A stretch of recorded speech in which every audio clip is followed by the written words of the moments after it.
Welcome back everybody to more Madden 17 news. This is my second video today, and if you want to check out any other of my Madden 17 news videos, the playlist is linked down below.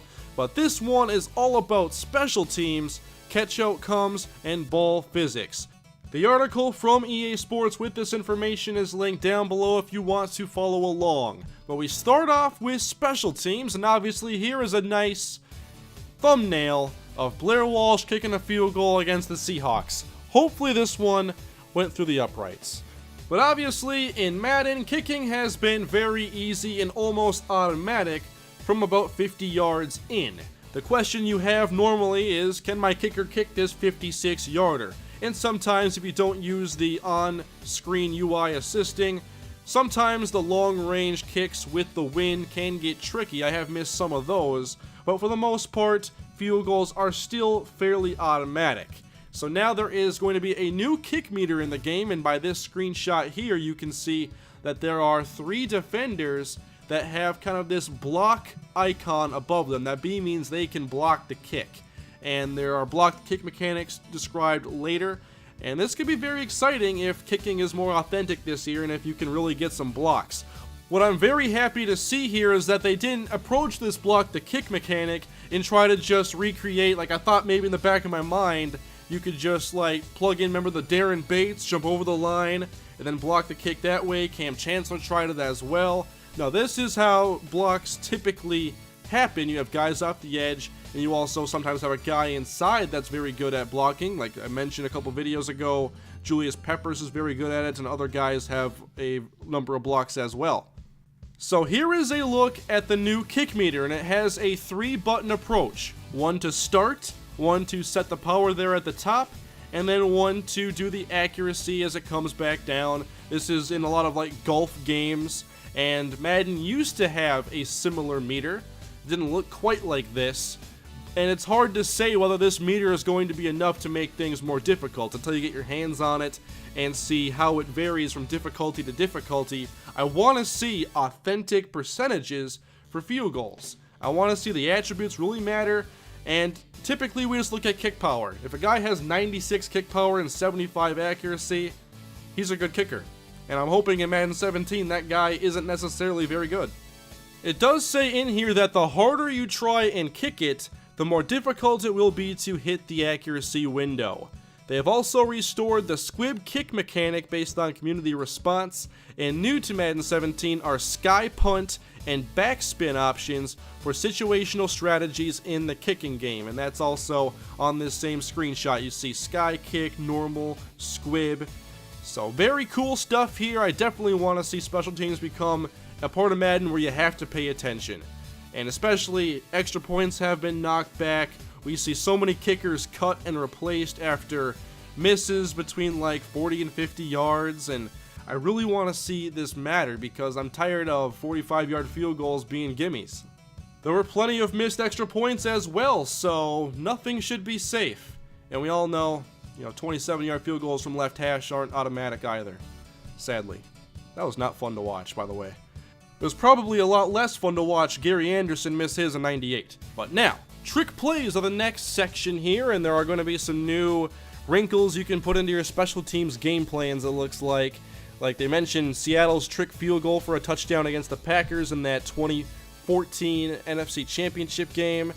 So now you have options both whether it's a run or pass from fake field goal and punt formations. These generally will only have a chance of working against all-out block formations, so pick your moments carefully. Now to me, the key here is to make sure that you can block kicks, because if you're not blocking kicks, obviously you shouldn't be blocking them like every game, but there needs to be a reasonable chance to block a kick. Otherwise, you might as well just sit back in your fake because you can't block it anyway, so just watch out for any tricks coming your way. So you need to be able to block, and that's the key here to me. Now, I don't know how many tricks are going to be in these playbooks, but there's one on screen here, the fake punt shovel, and I'm looking forward to seeing what else is going to be in the game and how they work. Next up, we go into kick blocking, and I'm very excited to see true block kicks and not just taking advantage of exploits to be able to get a block for whatever exploit it is. None of them are cool. So now we have true kick blocks, and there's a system that has very tight control over frequency and success chances. When you call one of several punt or kick block formations, the players who are designated as kick blockers are marked with a B icon in pre-play, and we saw that earlier in the first screenshot. Select one of these players and use the jump to snap mechanic, which has been in the game, to have a small chance at breaking through the line and driving in for a kick block. The win chance is only the beginning. Successfully steering yourself in for a block and timing the block attempt are all necessary to achieve one of the most dynamic and exciting plays in football. Rest assured, there are cap systems in place to ensure users do not exploit this new implementation of kick blocks. This is definitely going to be something that's fun to test, and the way I want to do it initially is on long field goals with a lower trajectory to see if you can get that inside guy to block it, and then punts where you're backed up at your own 1 yard line and there's less room for the punter.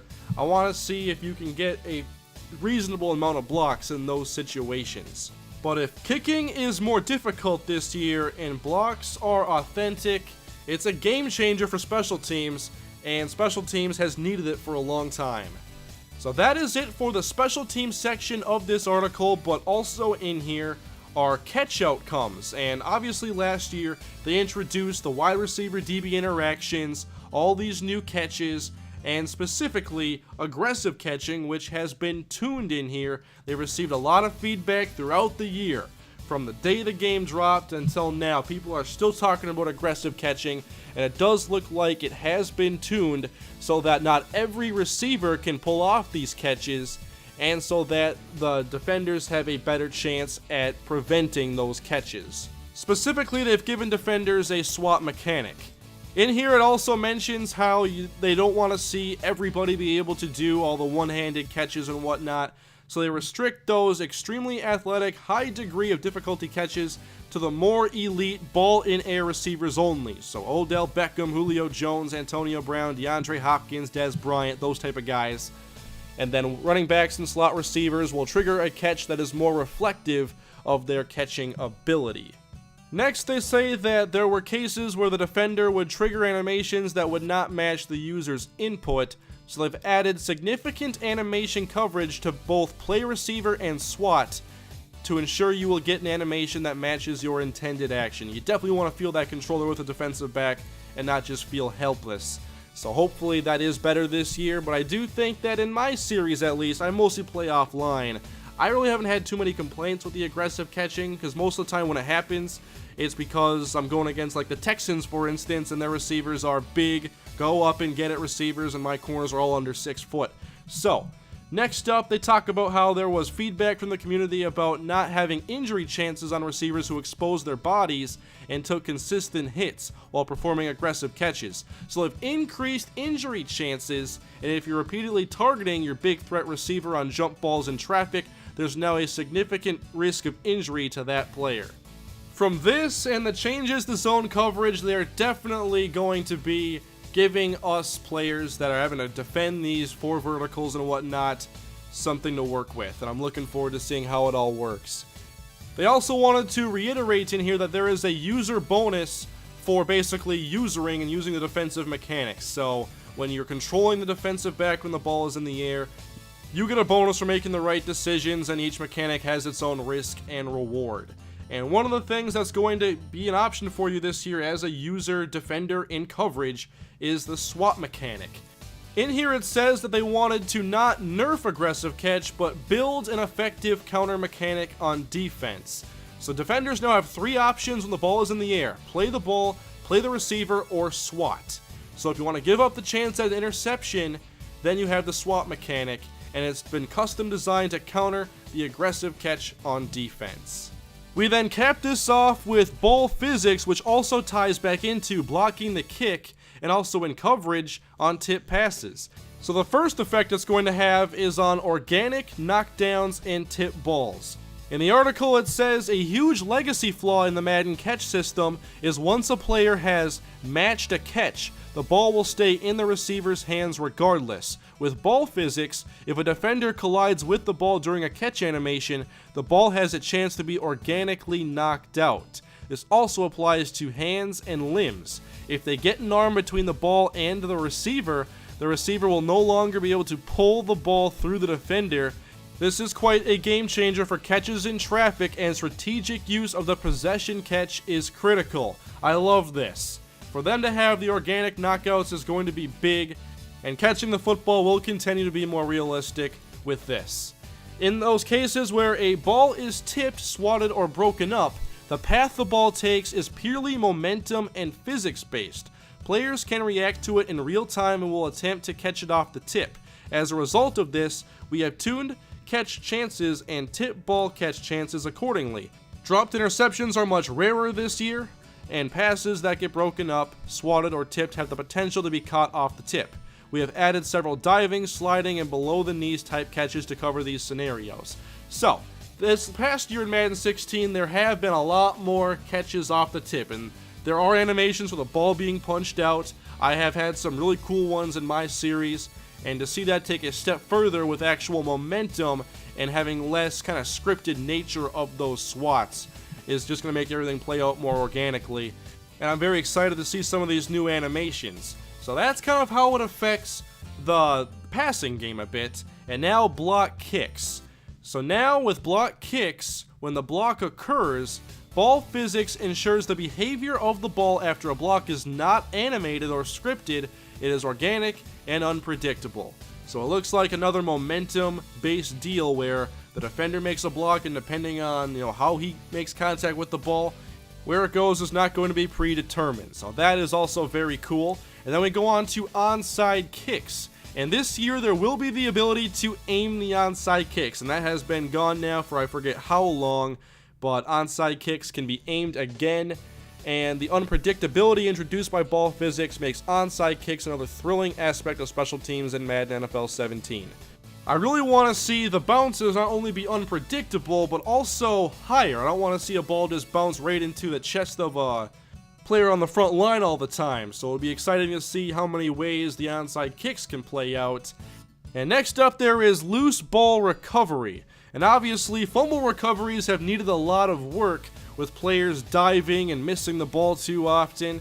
So they have a new set of animations for loose ball recoveries that cover both in-air and on-ground scenarios. Players are smarter, react to loose balls faster, and have tons of new animations dedicated to loose ball recoveries. Specifically, I want to see those linemen know what to do when the quarterback only a couple yards away from them fumbles. Oftentimes they just dive, and the ball is too close for a full-out dive, so they just look silly, and you end up losing the football, and you're upset at your guard, and you maybe cut him. I'm not sure what you do. But that needs to be a lot better here in Madden 17. And lastly, we have throw out of a sack. And that is how Madden has previously handled situations where a defender triggered a sack animation on a quarterback who has already started his throwing motion. In these cases, the ball would often appear to simply fall out of his hand as the sack animation triggered. With ball physics, we now have organic outcomes in these situations. They can result in fumbles and strip sacks. If the quarterback's arm is going forward when he's hit, you are also going to see that outcome play out organically. This all plays a big role in fumble versus incomplete pass. It is now more important than ever to get the ball out quickly under pressure. So again, there was a lot of really good information here, and we obviously have to wait and see how it all plays out. I look at it a lot differently compared to like alignment, because that's something that's not like a new mechanic and you can just like identify with your eyes from a screenshot even, like, okay, they have aligned here differently. But when it comes to like kicking being more difficult, that's something you gotta play the game and figure out. And a lot of this stuff is that. The information though, it all sounds good. We gotta see how it actually plays out on the field, but I love the focuses this year with the gameplay enhancements. And now what I'm waiting for? How about those franchise enhancements? I cannot wait to see what is in store for franchise players like myself this year. But that is it for today, guys. Thank you once again for watching. If you enjoyed the video, please leave a like and comment below any feedback that you have. Subscribe if you enjoy these Madden 17 news videos and if you want to see more. And if you've missed any of my Madden 17 news videos, they are all in my playlist down below. And this is my 5th time talking about Madden 17 news, and they're going to keep releasing it. Typically, it's kind of this late in the week, Thursday, Friday, and this is kind of the time that I'll be talking about it. And I expect it to keep coming as the summer rolls on, or spring, whatever it is. But thank you all again. That is it for today. I will see you guys tomorrow. Have a great day.